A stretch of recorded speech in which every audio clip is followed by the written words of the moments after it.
how to work Japanese short rows. That's what I've done on this swatch, the body of the swatch in white and then the short rows in blue. As you can see, you don't see any gaps. Everything looks very smooth. On the back, there are some little indications that we've hidden wraps, but they really aren't wraps in this case. And let me show you how to do it.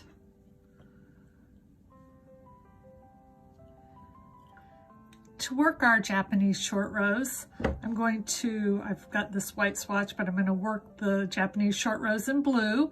We will need some locking stitch markers, and we're going to be doing 3 Japanese short rows, 3 on each side. And so we've got the red for the knit side and the blue for the purl side. So we work to our turning point, and then we're going to turn our work. We will slip the last stitch from the left needle to the right needle, and then we're going to take our first locking stitch marker and we're going to just lock it on the piece of yarn. We don't want to go through, just lock it on the piece of yarn, and we're going to hold it snug up against the stitch that we just slipped. And then we'll work back to our next turning point.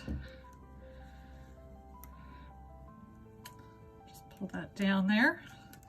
Kind of keep it out of the way.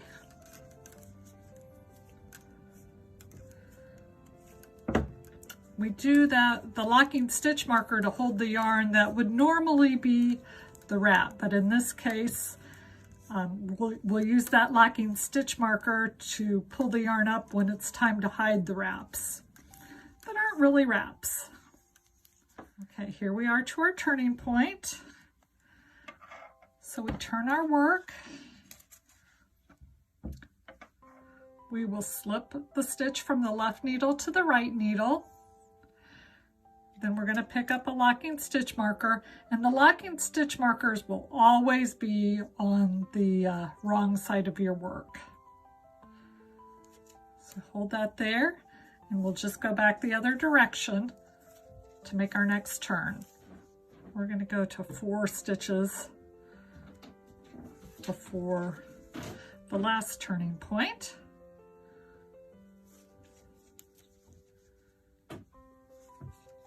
Okay, and we'll count the stitch that was turned. So we've got 1, 2, 3, 4. We'll turn again, slip from the left needle to the right needle. We'll get one of our red locking stitch markers, clip that on,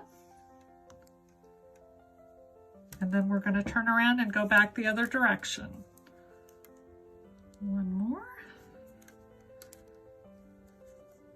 Actually, 2 more. Now we're 4 stitches before.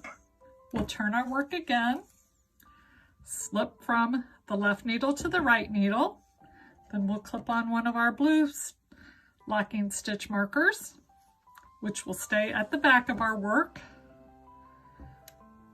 We'll just hold that snug up against the knitting. We'll go back the other way. And at this point, I'm going to show you how we pick up the wraps and close the gaps. Now you can see both places where we've turned, there is a gap in our work. So we're going to work up until that gap, which will mean working up until the stitch that's marked with the locking stitch marker. Okay, we'll work that last stitch.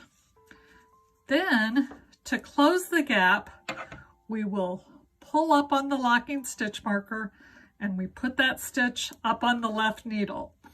Now we want to make sure that it's oriented so that the front leg of the stitch is closer to the end of the needle. Now we'll knit that stitch together. We'll do a knit 2 together, the lifted stitch with the next stitch on the needle. And that will close the gap.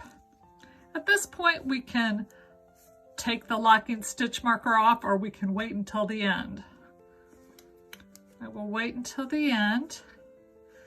I'm just going to work down to the next gap. Here we are, we've worked that stitch. We'll pull up on the locking stitch marker, place that stitch on the left-hand needle, And then we'll do a knit 2 together with those 2 stitches, then go on to the end of the row. Then I'll show you how to do the other direction. And it's basically the same way, but there's a little bit of a difference because we have to change the order of the stitches.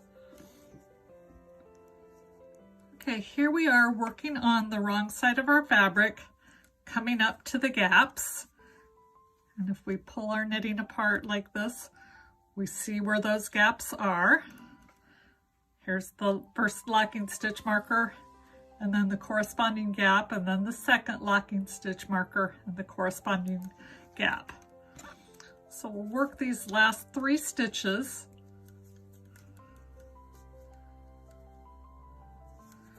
Okay, now before pulling up on the locking stitch marker, we're going to slip the next stitch from the left needle to the right needle. Then we'll pull up on the locking stitch marker, place that stitch on the needle, and then slip the slipped stitch back to the left needle. So we've just switched the order of these 2 stitches. There's the locking stitch marker stitch, and there's the stitch that was slipped back and forth. And those 2 will just be purled together. Show you that one more time. Here at the second gap. Okay, we'll slip the next stitch from the left needle to the right needle. We'll pull up on the locking stitch marker and place that up on the needle. And again, the stitches are oriented so that the front leg is closer to the end of the needle. And you can see that on here. Whoops. So that front leg is closer. Now we slip the slip stitch back from the right needle to the left needle, and we'll purl those 2 together. Ooh, we lost a stitch here. We'll pick that up, put it back on the needle.